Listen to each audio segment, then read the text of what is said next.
Et donc, chers amis, vous allez préparer le camp. Heureusement, vous aviez acheté à l'avance nécessaire pour faire un feu ainsi qu'un bivouac. Donc vous avez des tentes, des sacs de couchage, etc. Vous aurez un bon repos. Qui fait quoi pendant le camp? Est-ce que l'un d'entre vous va cueillir quelque chose? Est-ce que d'autres vont pêcher? Est-ce que d'autres vont chasser? Doug qui commence. Qu'est-ce que vous voulez que Doug fasse pour préparer la soirée? Doug va chasser? Chat, est-ce que tu valides la chasse pour Doug? Oui, ça vous va? Petit jet de dextérité, donc il a plus 1. C'est un 6. Laura va taper dans l'eau et faire sortir des poissons. Ce soir, on bouffe pipe. Il vous reste Laura. Laura, qu'est-ce qu'elle fait? Donc elle a vu Doug partir chasser, donc elle ne peut pas partir chasser. Hein. Elle part du principe que Doug va revenir avec quelque chose. Sauf que vous le savez à l'avance, je suis gentil, j'aurais dû faire les jets après. Doug ne ramènera pas de zob. Hein. Elle va pêcher, Laura va taper dans l'eau et faire sortir des poissons. Ouais, elle va pêcher, quoi. Elle cueille des fruits. Ah, attendez, vous voulez qu'elle pêche ou qu'elle cueille? Sachant que Laura, en dextérité, elle a plus 1. Ah oui, attendez, non. Dextérité, il a moins 2, Doug. Donc non, il a pas fait 5, il a fait 3. Donc de toute façon, oui, il ramenait rien, quoi. Ah, j'ai 3 pêches, 3 cueillettes, 4 pêches. Bon, bah, elle part pêcher. Elle part pêcher, et elle a plus 1 en dextérité. Eh bah, heureusement que Laura est là. Elle va ramener quelques poissons. Vous savez que Doug est parti chasser, Laura est partie pêcher. Qu'est-ce que fait notre cher ami Zemor? Il fait un feu. Sachant qu'il est nécessaire pour faire le feu, il n'y a même pas besoin d'utiliser la magie. Hein. Monte le camp, il fait un feu, ok, bah il s'occupe du camp. C'est à 15, donc il arrive à monter le camp, il prépare un feu, tout est plutôt prêt. Au final, la soirée avance, il va arriver l'heure du repas, et donc Pip et Squeak attendent que ripaille soit faite. Non, pas des rations. Vous voulez leur demander s'ils ont des trucs à manger? Bah chat, est-ce que tu valides... Dommage, je n'ai pas brûlé la forêt. Allez, on part sur un oui. Hop. D'accord. Zemor leur demande... Mais d'ailleurs, attendez, parce qu'on a envoyé Laura pêcher et Doug chasser, mais vous avez pas pris à manger, vous, déjà, là? Et là, t'as Pip et Squeak, qui sont littéralement en train de se taper des énormes sandwichs. Ils font... Bah oui. Bah oui, nous, on avait déjà mangé. J'ai fait un 20. En fait, là où Pip a un sac avec la graine sur son dos, Squeak, elle a une besace. Elle a une besace et il y a de tout dedans.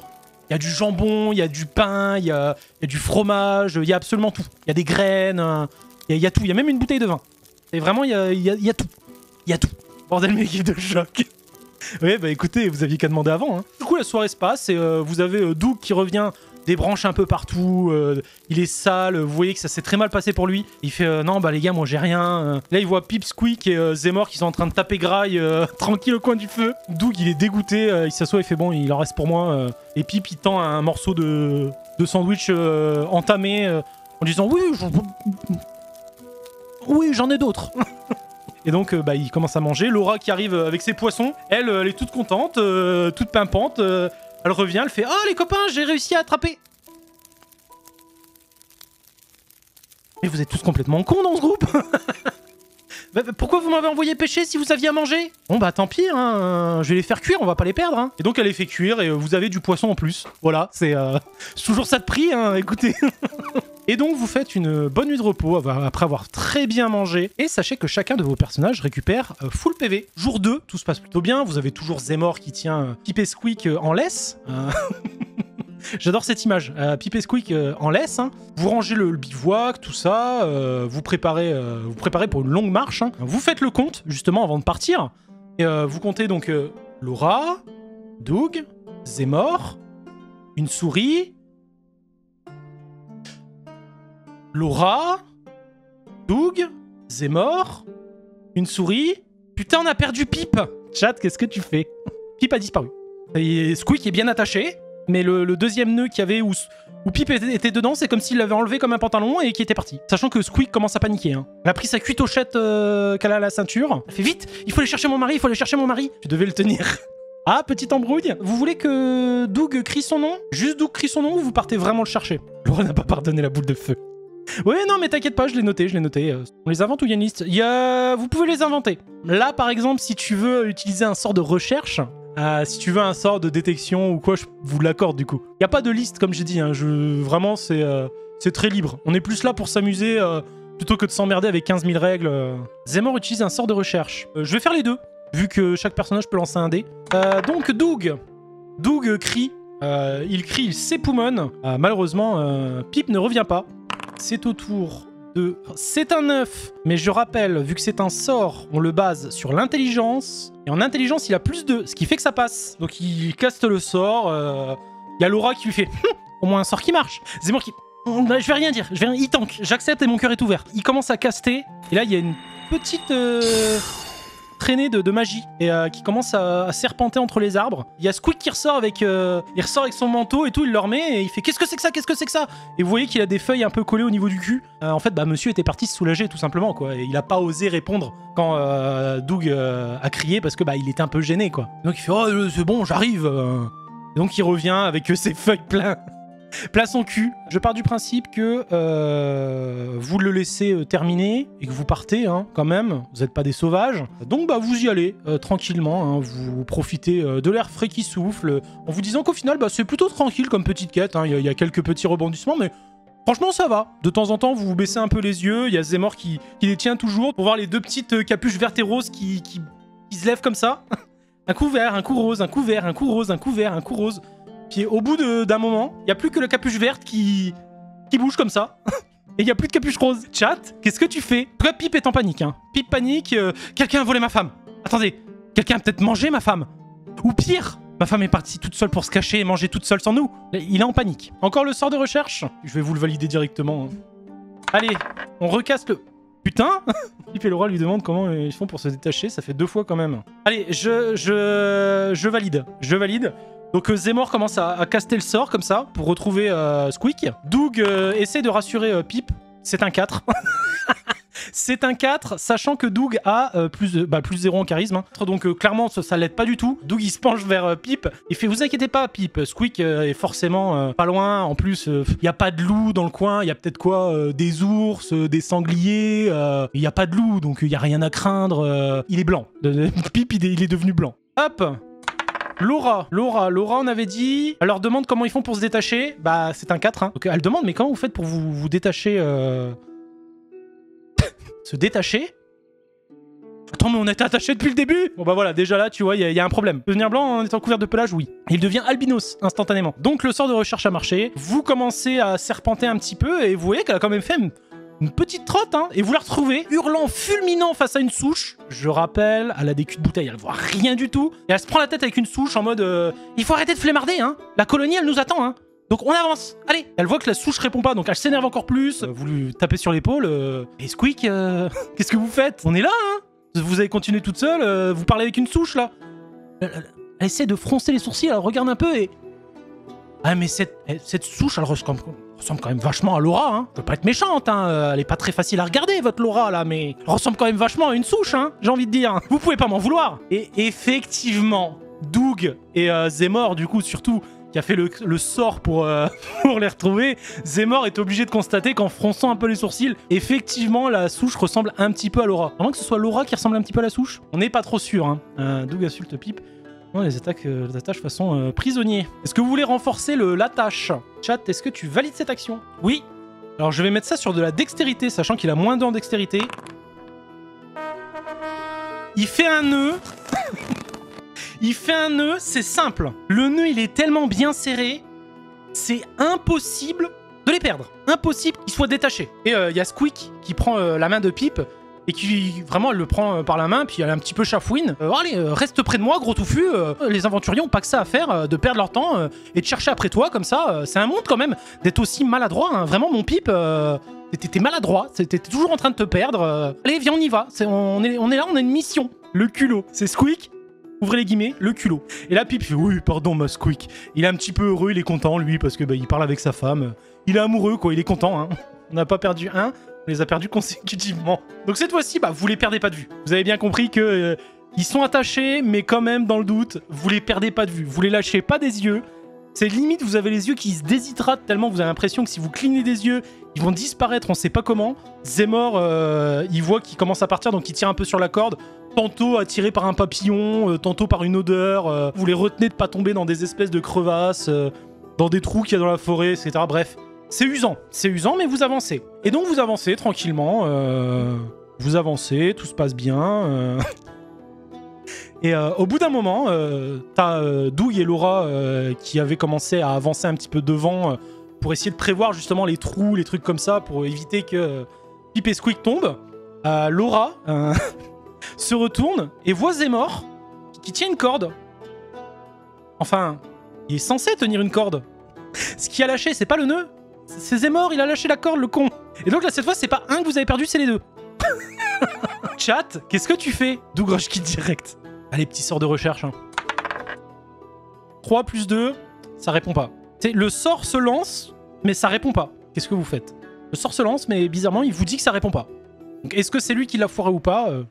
Vous le savez avec le... Il demande pourquoi il l'a lâché alors qu'il avait fait un nœud parfait. Laura commence à en avoir marre de Zemor. Cherche des animaux pour communiquer avec son talent. Putain, merci, il y en a un qui y pense. Bon, on va partir sur Doug. Doug d'abord.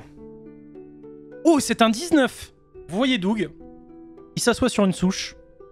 Un filet de lumière commence à descendre sur lui. Il commence à jouer du luth. Et là, vous avez plein de petits écureuils qui arrivent. Hop, qui arrivent comme ça.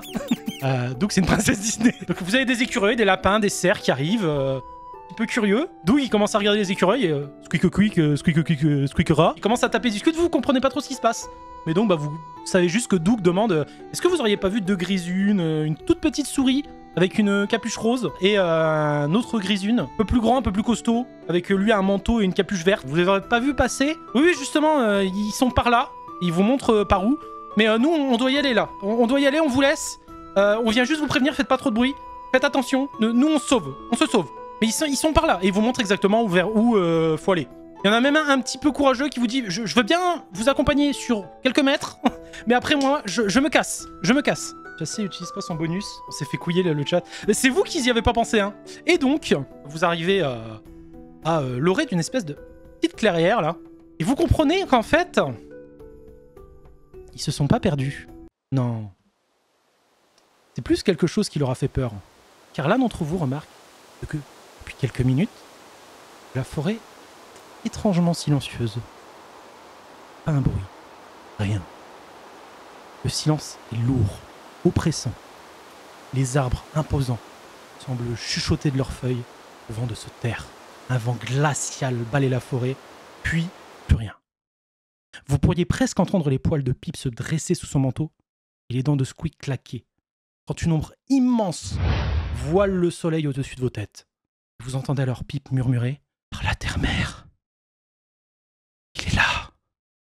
Soudain, un énorme craquement vient rompre le silence suivi d'un cri énorme, accompagné d'une odeur de viande crue et de mort qui vous pénètre les os. À moins que ce soit la peur qui vous saisit en croisant son regard. Il est là, immense, colossal, une montagne de plumes et de muscles. Ses ailes, 10 mètres d'envergure, sont aussi larges que des voiles de bateau. Il est là, majestueux, terrifiant. L'aigle géant vous observe. Ses serres, longues comme des épées, scintillent au soleil. Sa tête se tourne lentement, vous scrutant un à un. La seule chose qui vous sort de votre sidération en voyant cette créature immense, c'est le hurlement de Squeak qui vous dit de courir et de fuir. Chat, vous êtes en pleine fuite. La créature est à vos trousses. Qu'est-ce que vous faites? Tu utilises mettre des animaux pour lui dire va bouffer les brigands morts. Chat, est-ce que tu valides cette action? Vous voulez que Doug essaie de parler avec l'oiseau? Je vous le valide. Hop. 14. Sachant qu'il a un bon bonus avec sa capacité maître des animaux. Il s'arrête, Doug. Il se tourne vers l'oiseau qui est en train de fondre sur vous. Et tout de suite, il lui dit arrête, arrête. Il y a des brigands un peu plus loin. Va manger leurs cadavres. Nous, on fait que passer. On vient pas te déranger. Et tout ce que... Vous voyez, Doug, il comprend pas trop parce que il entend encore une fois ce cri, Il se retourne et il vous regarde. Fuyez, fuyez, fuyez, ça sert à rien, ça sert à rien. Tout ce que j'ai compris, c'est qu'il a mal, il a mal, il a mal. C'est à Laura. Qu'est-ce que Laura peut faire? Doug entend la soundboard. Oui, exactement. Laura essaie de soigner la bête. On part là-dessus. Elle lance son sort en direction de l'oiseau. Ça le soigne un peu. Vous sentez que dans son regard, il y a un moment où la colère se calme un petit peu, mais ça reprend aussitôt. En fait, même, vous voyez qu'il commence à partir au loin. Et il revient.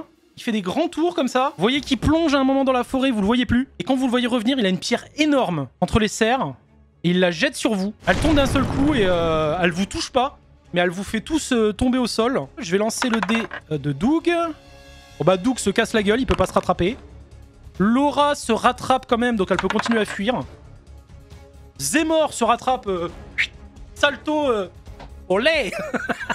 Moi, je vais voir pour Pip et Squeak. D'accord. Ok, je note. Très bien, bah du coup, vous avez Doug qui est tombé, qui arrive pas à se relever. Laura qui s'est rattrapée comme elle a pu. Et Zemor... une pierre? Il y a une pierre qui est tombée? Vraiment Ouais, non, j'ai rien senti, moi. Et donc, vous continuez à courir. Donc, je pars du principe que Laura et Zemor ont fui, mais Doug, il est là. Lancez de la foudre sur l'oiseau. Je peux vous le valider. Vous pouvez essayer de lancer un sort sur l'oiseau. C'est bien, vous avez remarqué qu'il a des chaînes. Nous t'aider avec maîtrise des animaux. Donc, je pars sur le principe que Zemor lance un truc de foudre, et Doug lui dit de se calmer. Ok, moi, je vous le valide, hein. Zemor lance le sort, c'est un 9. La foudre part, et elle vient juste à côté de... En fait, ça aurait pu toucher, mais au dernier moment, l'oiseau a fait une grande vrille et il a esquivé le tir de foudre. Doug essaie de calmer l'oiseau. Il balbutie, il panique, il est au sol. Il voit la mort directement. Je vous rappelle, hein, c'est un oiseau immense. Vraiment, hein, je vous dis, 10 mètres de technique de CRS, calmez-vous, t'as c'est con. Il est paniqué, le pauvre Doug, et il balbutie, il n'arrive pas à parler. Et donc, Laura et Zemor peuvent fuir, mais Doug est au sol. Je pars du principe que vous avez le droit à une action pour Zemor et une action pour Laura. De bouclier sur Doug. Est-ce que vous partez sur le sort de bouclier? Chat, est-ce que tu valides ce choix? Oui, sa vue est basée sur le mouvement. Ouais, ça tombe bien, c'est celui qui bouge pas qui est au sol qui va attaquer. Donc, Laura, in extremis. Hein attends, quoique, elle a combien? Oui, non, bah ça passe même nickel. Donc, elle lance son sort au dernier moment. Au moment où vraiment l'aigle va pour foncer sur Doug, il y a une boule lumineuse qui vient se mettre tout autour de Doug. Et ça fait un grand... Et vous voyez là qui... il repart en arrière comme ça, il a été un peu... gêné. Et il repart comme ça. Doug est sauvé. Il se relève et vous pouvez fuir. Là, c'est soit vous fuyez, soit vous essayez quelque chose. L'aigle, en attendant, lui, il est reparti chercher un caillou. C'est tout ce que je peux vous dire. Il marche avec les canards et les pigeons. Oui, bien sûr. Un oiseau de 10 mètres, tu vas lui jeter des miches de pain, ouais. Caillou, oui, c'est ça. On va une direction pour les autres pingouins. Chat, est-ce que tu valides ce move? Oui, allez. 20. C'est simple, il lance le sort de recherche, et cette fois-ci, en fait, il y a une main géante qui a un panneau dans la main où c'est marqué « Ils sont juste là ». Il y a un trou, et il y a une main géante qui tient un panneau, et qui dit ils sont juste là-dedans. Ils sont dans le trou. Donc vous savez qu'ils sont en sécurité, mais ils sont tombés dans un trou. Au moins, vous savez où ils sont. Et vous savez qu'ils sont en vie. Et en bonne santé. Ils sont en vie et en bonne santé. Le sort a parfaitement marché. Vous savez qu'ils sont à une température de 37 degrés. Donc parfait. Hein. Ils sont pas malades. Vous... vous pourriez presque savoir si Squeak attend une portée ou pas. Les hémorroïdes de Pip se résorbent bien. C'est vrai que tout à l'heure, il était parti derrière les buissons. Peut-être que monsieur a des petits problèmes. Donc, ça va être à Doug. Doug, qu'est-ce que vous faites? Parce que là, le piaf, il est parti, du coup. Le piaf ne vous voit plus. Mais vous vous dites qu'il va sans doute revenir. Et il a pas l'air d'avoir vu Pip et Squeak. Nouvelle attaque, elle se cache pour pouvoir piéger l'aigle. Donc, attendez. On part sur le principe que vous vous cachez. Est-ce que vous arrivez à vous cacher? Et c'est un 13, donc je valide. Vous voyez une fenêtre justement au moment où l'oiseau part. Vous voyez le trou et vous vous jetez dedans. Il est un peu plus profond que ce que vous pensiez. Mais vous êtes à l'abri. Vous êtes à l'abri dans ce trou. Et vous entendez juste l'aigle qui passe, comme ça vous voyez l'ombre. Il a l'air de faire plusieurs tours. Il tourne comme ça autour. Il pense que vous êtes parti et il s'en va. Il s'en va et donc vous êtes tirés d'affaire, chers amis. Pour le moment... Sur relativise, il ne l'aura pas chié dessus. Vous êtes au fond du trou. Voilà, hein, littéralement, pour le coup. Vous êtes au fond du trou avec Pip et Squeak. Vous êtes un petit peu serré, parce que c'est pas non plus un trou énorme. Et bon, bah vous êtes là, quoi. Hein. Bah, il va falloir faire quelque chose. Hein. Qu'est-ce que vous faites? La quête maintenant se trouve notre maison. La capre remontée, très bien. Bah, je vous le valide. Hein. 17, bah c'est parfait. Doug lance la corde. Ça s'accroche parfaitement, vous remontez et tout se passe bien. Vous reprenez un peu vos esprits. Demandez un petit peu ce qui s'est passé, pourquoi avoir été attaqué par cette créature. Pourquoi il a dit à Doug qu'il avait mal. Pourquoi le sort n'a pas bien marché de Laura. Vous commencez à repartir. Vous arrivez donc à un passage avec une rivière, excusez-moi. C'est une rivière où il y a quand même pas mal de courants. En vous approchant, le pont qui devait vous permettre de traverser n'existe plus. Pip et Squeak ne comprennent pas. Quand ils étaient partis, le pont était là. Donc il va falloir trouver une solution pour traverser. Chat, qu'est-ce que tu fais? Avec leurs muscles. Vraiment, vous voulez y aller à la force brute? Parce que vous aussi, après, vous allez devoir passer un... Non, en vrai, on va partir là-dessus. Ça me plaît bien, l'idée du jeté de Pip et de Squeak. Et c'est un 14 plus 3. C'est un très beau lancer, hein, c'est le cas de le dire. Doug, qui comme tout à l'heure avait réussi parfaitement les nœuds, accroche très bien avec la corde Pip et Squeak. Et à tour de rôle, Laura les jette de l'autre côté avec la corde. Comme ça, si jamais ils tombent à l'eau, bah, vous pouvez les rattraper. Je pars du principe que Laura étant bien assez fort, on rappelle qu'elle a quand même la force d'un demi-dieu, elle prend la même chose. Doug, Zemor, elle va me faire un jet différent. 18 plus 3, c'est limite. Elle les attache tous les deux, elle dit « Oh, c'est bon, j'en ai marre ». Hop, elle les jette, elle met la corde autour d'elle, et elle se jette elle-même. Et donc, vous êtes de l'autre côté du pont, tout s'est très bien passé. Bravo, vous arrivez à la colonie, enfin, vous arrivez. Sauf que, malheureusement, en arrivant, vous découvrez que la colonie est attaquée. À cause de vos péripéties, du nombre de fois où vous avez perdu Pip et Squeak, le temps de passer la rivière, cet aigle qui vous a ralenti, la colonie est déjà attaquée par les kobolds. Donc voilà, vous êtes face à la colonie qui est en train de se défendre comme elle peut contre les kobolds. Il y a quelques guerriers. Et là, vous entendez... et l'aigle qui fond comme ça vers le milieu du village. Et tout de suite, Pip qui se tourne vers vous et qui fait « Le réceptacle, vite, le réceptacle. Il faut prendre la graine et la poser sur le réceptacle. Si on a le temps de poser la graine sur le réceptacle, tous les intrus et les ennemis de la colonie seront repoussés magiquement. Qu'est-ce que vous faites ?» On va mettre la graine et on part à la bagarre. Vous envoyez Pip et Squeak tout seul au milieu de kobolds armés, d'un aigle géant qui clairement est parti vers le réceptacle. Vous envoyez Doug accompagner les autres et Laura et Zemor combattent. Vous voulez faire comme ça? On part là-dessus. Donc Doug accompagne Pip et Squeak. Il les prend chacun sous un bras. On rappelle que lui aussi est un bodybuilder. Hein. Ne vous inquiétez pas, je vais vous emmener. Et sachant qu'ils connaissent ses talents de combat, Pip et Squeak sont vachement rassurés de savoir qu'ils vont pas y aller tout seuls. Doug chante pour apaiser les tensions. Je peux vous le valider. Ça vous fait plaisir, Doug peut se mettre à chanter. On part là-dessus. Et c'est un magnifique 19. Vraiment, il chante, il galvanise. Et en fait, à chaque fois qu'il passe à côté d'un Grisune qui est au corps à corps avec un kobold, le Grisune se sent galvanisé, mais de fou. C'est limite, il y a des muscles qui commencent à pousser. Les Grisunes reprennent du poil de la bête. Mauvais jeu de mots, excusez-moi. Mais ils reprennent du poil de la bête et ils commencent à reprendre le dessus sur les kobolds. Et du coup, Doug peut passer tranquille, sans avoir à se battre. Tout se passe très bien pour lui. Il peut emmener Pip et Squeak jusqu'au réceptacle pour poser la graine. Maintenant, Zemor et Laura, qu'est-ce qu'ils font de leur côté? Parce que vous m'avez dit, ils partent au combat, donc Laura déjà. C'est une claire, elle peut soigner, je sais pas, vous pouvez lui proposer, me proposer de la faire soigner des blessés, aller se battre. Vu qu'on rappelle, elle a un fléau qui peut fendre des crânes. Laura essaie de heal au loin. Ok, bah vas-y, on va le valider. Hein. Et c'est un 6. C'est pas qu'elle réussit pas, c'est que elle est obligée de passer entre les combats et en même temps soigner. Ça va lui prendre plus de temps que prévu. C'est plus, on va le voir plus comme ça. C'est pas qu'elle échoue à soigner, c'est qu'elle met du temps à atteindre les gens qu'elle doit soigner. Zemor qui lance des sorts traits de feu en soutien. Allez, je le valide. Les Grisunes qui voient d'autres Grisunes flamber d'un seul coup. Je commence vraiment à me dire que Zemor a un énorme problème de racisme, voire de spécisme envers les Grisunes, parce que c'est pas le premier qui crame. Et donc, il y a des Grisunes qui tombent en flammes, il y en a d'autres qui font « Ils ont un mage! Ils ont un mage !» Ils touchent tout, sauf des kobolds.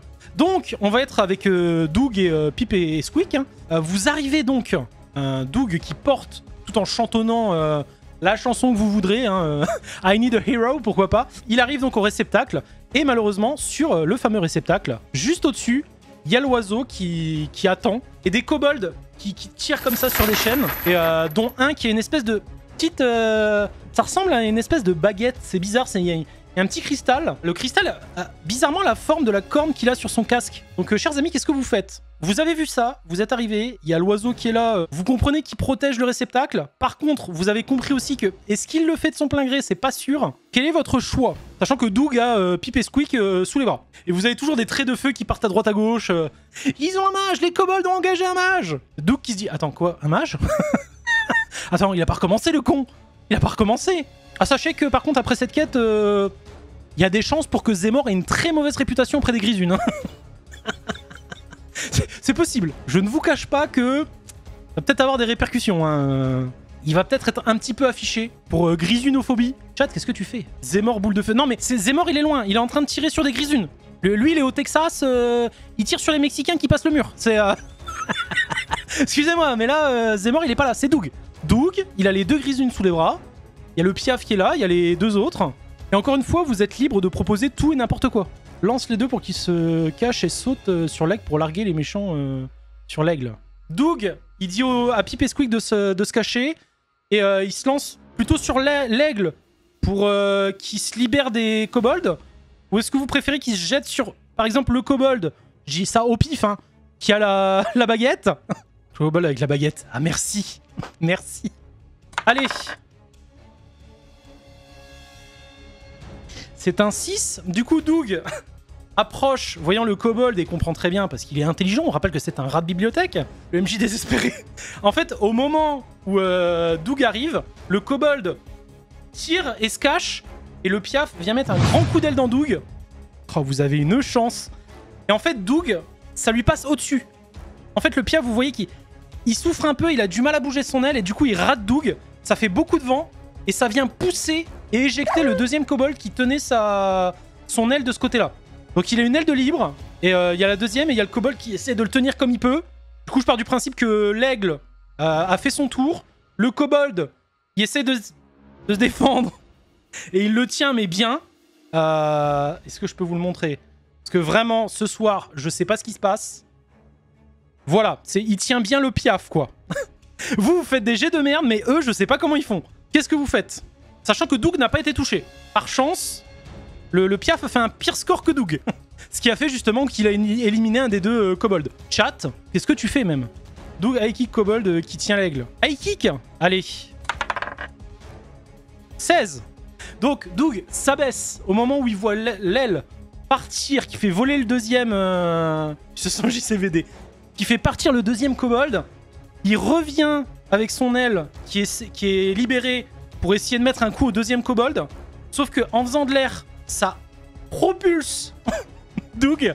On va essayer de faire ça un peu épique. Hein. Ça propulse Doug qui arrive en dropkick, les 2 pieds devant. Et bam, il vient éclater la gueule du kobold. Kobold qui est donc totalement KO. Hein.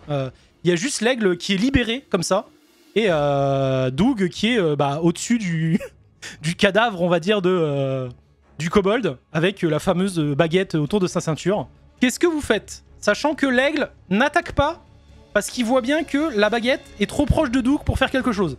Il se pourrait que le Piaf se dise « C'est peut-être pas un bon bail de l'attaquer ». C'est quoi le Lucky Bag? Alors le Lucky Bag, c'est un petit sac qui vous est donné à chaque début de quête. Et si vous payez 5000 points de chaîne pour l'utiliser, il se passe un événement aléatoire. Voilà, il y a le Lucky Jack qui apparaît, qui est la créature...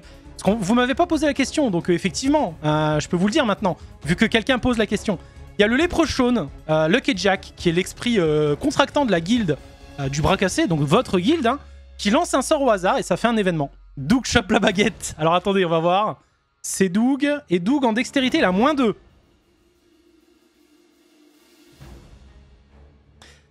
Bon bah, ça fait un 4, hein. Doug essaye de se jeter pour choper la baguette, sauf que le Piaf met un grand coup d'aile, ce qui fait voler la baguette au loin.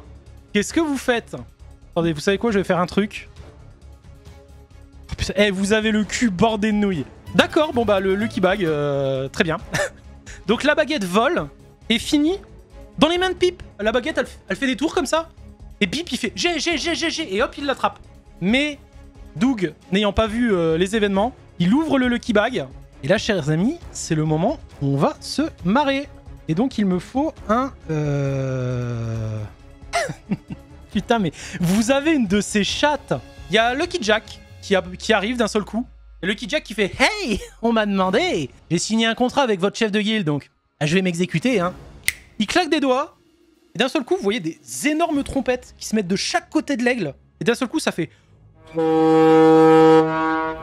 Le Piaf est sonné. Je vous donne le truc. Vous avez fait 43 sur 50. Trompette du désespoir.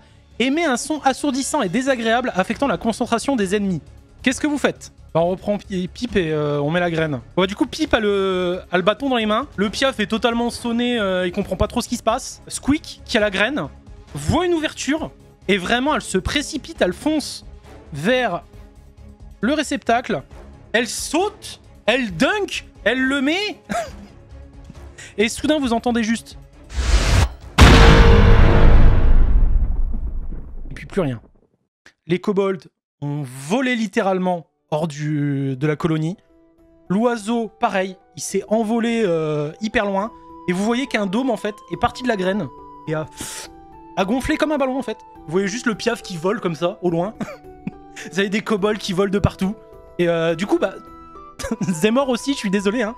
Mais il y a Zemor qui se fait propulser. Parce que depuis tout à l'heure, il s'amuse à balancer des traits de feu sur les grisunes. Hein. Il rate ses coups, mais... Quoique, c'est pas intentionnel. On rappelle que c'est des erreurs, c'est pas intentionnel. Donc c'est pas un ennemi intentionnel. Bah non, il ne vole pas, au final. Je vais respecter mes propres règles. C'est ainsi que se termine, dans la fatigue, cette aventure. Bilan des choses, la graine a été rapportée, la colonie est sauvée. Beaucoup de sang a coulé, malheureusement, beaucoup ont été blessés. Certains ont été brûlés, étrangement. Beaucoup de grisunes font état d'un mage démonoïde qui aurait aidé les kobolds. Bizarrement, le seul démonoïde qu'ils voient n'a pas été repoussé par la barrière. Donc bah, ils se disent, c'est peut-être pas lui.